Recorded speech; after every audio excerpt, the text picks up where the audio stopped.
guys, happy quarantine. Welcome back to my channel. I'm Layne. I'm sure that you guys can tell from the title of this video, I am going to be recommending some binge-worthy Netflix shows and good movies to watch during quarantine that I've been watching, I've really loved, and I just wanted to share with you guys. So I'm gonna go ahead and start with the shows. The first one on my list is called Skins. It's a UK show.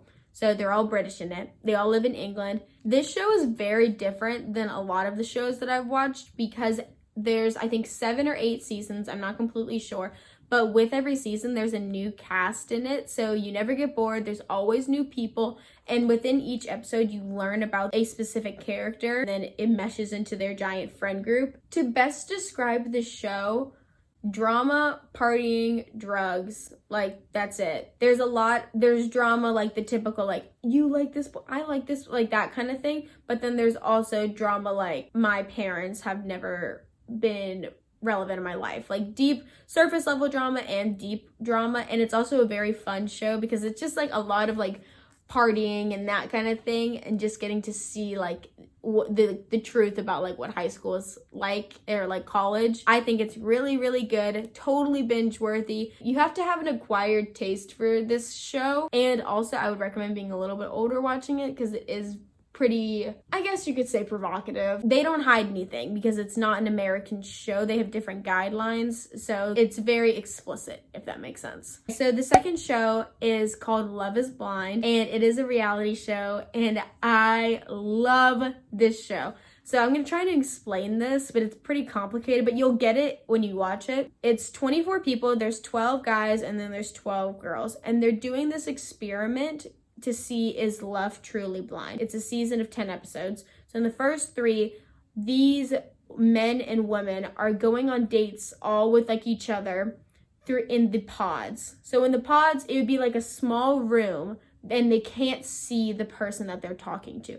The goal is to get to know this person and hopefully fall in love with them without seeing what they look like. You aren't allowed to talk about any physical attributes that person has, which is very, very interesting. So you get to see how these relationships develop and what the characters like talk about, and like you get to see from the start of their relationship to the end. When you're still in the pods, all of the guys have the options to propose to any of the females that they feel like they have fallen in love with. And once they propose, because some of them do, they're allowed to meet each other. They have to propose before they see each other. And then from there, the couples that have gotten engaged, they go on this trip to Mexico, so they really get to bond with each other, and they get to like get used to like seeing each other physically rather than just their voice. And then they meet all of the other people that they've been kind of dating, you know what I mean? So it's very weird, lots of drama. You just get to like explore throughout like the entire process of their relationship, including like when they go see like where their fiance lives, they meet their fiance's parents, get to know like financial sides, real world struggles, all that kind of stuff to truly see if love is blind. And then the last episode is the wedding, and you get to see which couples actually say I do and which ones don't. Really, really interesting. And then the third show is called And with an E. All of these are pretty like, they're not incredibly popular, but I think that they're good quality shows that I would recommend because I feel like a lot of people haven't watched them. But it's called And with an E. It's based off of the book Anne of Green Gables, which is a like famous classic book. And it's about this really ugly, insecure, redheaded girl. And it's just about her life. She gets adopted by this old couple, and then she starts like going to school and making friends and like having like a love interest, like all that kind of stuff. It's just about their life, and it's set in like the late 1800s, which is really interesting because you get to see like what their life was like and how different things are, which I always find that kind of stuff super interesting. Really cool, just good like coming of age. It makes you just like, it's really cute. It's just sweet. It's just a good show, really feel good show, but there's also a lot of like emotional parts of it, if that makes sense. Okay, so the fourth one, if you guys haven't watched this, you've been living under a rock. It's called Shameless. Shameless is so freaking good. I can't even emphasize that to the max that it deserves. I think there's like 7 seasons because there's a lot. And it's about this really poor family, and they live in Chicago, and there's a lot of them. There's including their dad. There's 7 of them. I'm pretty sure, I could be wrong, but I'm pretty sure it's 7. But it's just about all of their lives and how they deal with like their financial struggles and just like where they live, and just it's all of their drama. It's very cool. There's something in it for everybody because their age range is from like Frank the dad, and he's like I want to say like mid-50s, and then the baby Fiona is the oldest, and she takes care of all of them. And there's boy stuff, there's girl stuff, there's everything that you could want. It's really, really funny too. Definitely some emotional parts of it, which I think are really, really good. The 5th show is not on Netflix. It is called Looking for Alaska. And this was inspired by a book written by, I'm pretty sure, John Green. The main character is this antisocial, loves to read writer person, and he starts attending this boarding school that's very similar to a summer camp. They live in log cabins. They have a roommate, that kind of thing. And he becomes friends with these 2 people. One of them is a girl named Alaska, and she has a lot of like deep, dark secrets, like that kind of thing. She's very, what is the word? I can't think of the word, but like they even say this in the movie. She is the kind of word that you can't describe. Like you can't put a label on like the kind of person she is, which makes the show even more interesting. So halfway through the 1st season, she goes missing, and I'm not gonna spoil anything. So then it turns into like this mystery. Why did this happen? What can we do? That kind of thing for the main character and then the other friends. Really, really cool as well. Okay, so the 6th show is this really, really funny show. It's called On My Block. It's also on Netflix, and there's 3 seasons of it, and I'm not sure if they're going to be making more anytime soon because I couldn't really tell if the last season got left on a cliffhanger or not, but besides the point. It's about this group of 4 friends, but they live in this really poor area as well. And it's Ruby, Jamal, Montse, and Caesar. Caesar's part of a gang. Ruby and Jamal have very strange relationships with their families. Montse she's the only girl, so she's kind of like the glue of the whole group. And then her and Caesar have a very interesting relationship. There's always like drama, like that kind of thing going on, but it's mostly just funny. It's like a feel-good show. They go on this quest to find the roller world money. So if you guys watch the show, you'll understand, but basically there's a big pot of money. It's like a legend in their town, and just about what's going on with their lives, because there's a lot of issues within their lives, so they're combating that while also going on this quest. It's really interesting, super funny, just like Shameless. There's something for everybody. Okay, so I'm gonna go ahead and move on to the movies. So I watched this movie last night, which is what inspired me to even do this whole thing. And it's called Perks of Being a Wallflower. This came out a long time ago. I think it was also a book written by John Green. I'm not completely sure. I had never had a platform to watch it, and it just recently got added to Netflix. So I got to watch it, and it was amazing. It's about this boy, and he's a freshman in high school, and his name is Charlie, and he befriends this pair of step siblings, and it's Sam and Patrick. And Patrick is this really funny gay guy. He has tons of character, tons of personality. Sam is this very free-spirited girl who Charlie ends up like falling in love with. Like, that's not even a spoiler. Like, you can already guess that happened. They break him out of his shell, and he's dealing with a lot of like mental and emotional problems, and he's had a lot of childhood trauma, which you learn about as the movie goes on, as does Sam, which is why they bond really well. And then he makes like this really good group of friends, and then he causes this thing to happen, and then he fixes the thing. It's a very feel-good movie from the points that like he's with his friends, but it's also very deep and emotional because you're learning about like, it brings up the kind of issues that people don't really talk about very much. Very raw, it's very emotional, but overall really good movie. I was like laughing out loud at some parts, and then I was like actually like crying in my bed. So the second one is a movie that came out last year on Netflix, and it's called Someone Great. If you guys haven't seen it, I am shocked because it is amazing. Such a good movie. Total girl squad power move moment. It's about this girl, and I forget her name. It's the actress that plays Jane the Virgin. So I keep wanting to think that her name is Jane, but that's not her name. She and her boyfriend of like 4 years, they have just broken up.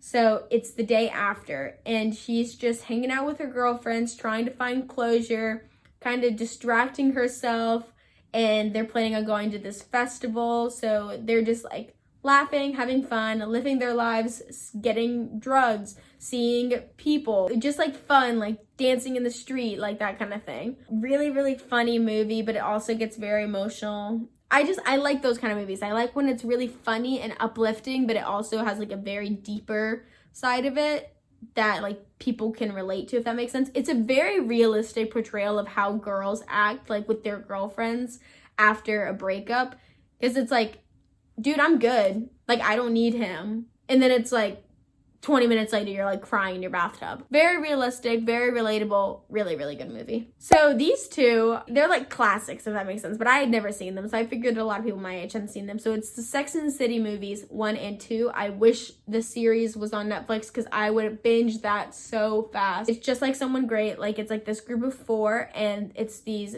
women that live in New York City. They're older. In the first movie, they're in their 30s, and the main character, Carrie Bradshaw, is engaged to this man named Big, and something happens with their wedding, and it's very emotional, but it combats with like the girls like taking care of her and her having fun with them, and like it's a very like, these movies, like they're very funny and they're like feel good, but there's a very solid purpose and meaning behind it, if that makes sense. And then the second movie, all of the girls go on a trip to the Middle East, and that was so funny because they are not used to dealing with the culture at all, and they're very, let's just say, modern day woman. You know what I mean? Like, they're very open and they're not afraid to like drink in public, talk about like their sexuality, and it's very frowned upon. So it's really funny like seeing how they act in like this totally different atmosphere. And there's always drama going on. Like, one girl thinks that her husband's cheating on her with the nanny. The other one is like tempted to cheat on her husband while she's there. Like, you just have to watch it to like fully grasp what these kind of movies are about. But mainly it's just about a group of 4 friends that live in New York and they do fun things together. The next one was this very weird random movie that I stumbled upon, and it is called The Ghosts of Girlfriends Past. So it's very weird. It's about this guy, and the actor is Matthew McConaughey, so really nice. Very nice film to watch. And he is the definition of a player. Just sleeps with women all the time, doesn't have a grasp on maturity because he's never been in like a real relationship, if that makes sense. And his brother is getting married and he doesn't believe in marriage. And at first he starts off with like, you're ruining your life, you are so dumb doing this. And he has this very strong relationship with his childhood friend named Jenny, and you learn more about their relationship as the movie goes on. It's kind of like a twist on like A Christmas Carol. He gets visited by 3 ghosts, the past, present, and future, and he reflects on his entire life of like his relationships and how he's treated women and how he's gotten to like this player point in his life. And it also brings in this very deep relationship that he had with Jenny. So then that continues to like grow throughout the movie as he keeps getting visited by a ghost. And just like The Christmas Carol, you can expect what happened. Really interesting movie that's also on Netflix. So the last one I have, it is called Never Been Kissed. So this was a movie that I just stumbled upon because I like exploring like older movies, if that makes sense. And I think that this was made in like either the late 90s or 2000s, and this one's on Disney+. So I'm sure that you can find it on like other websites and stuff. This is just surprisingly where I found it. And it's about this girl, and she's like a total dork. She works in this news office. She really wants to be a writer, and she gets her first opportunity to write a story.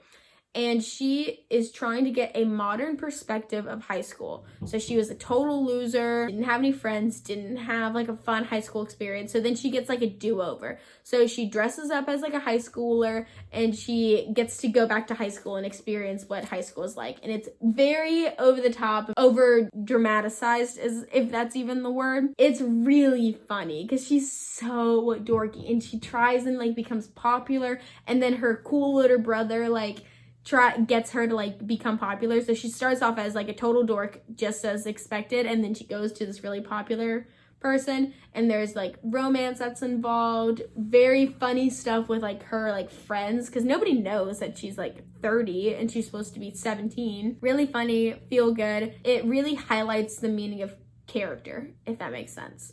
And it's like as the movie progresses. Really, really good movie. Highly recommend. That's all the movies and shows suggestions that I had.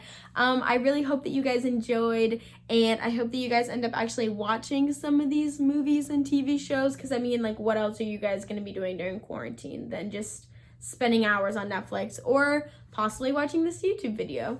So if you did make it this far, I would really appreciate it if you guys liked and comment if you have any feedback or suggestions, and please subscribe. All right, I hope you guys have a great rest of your day. Bye.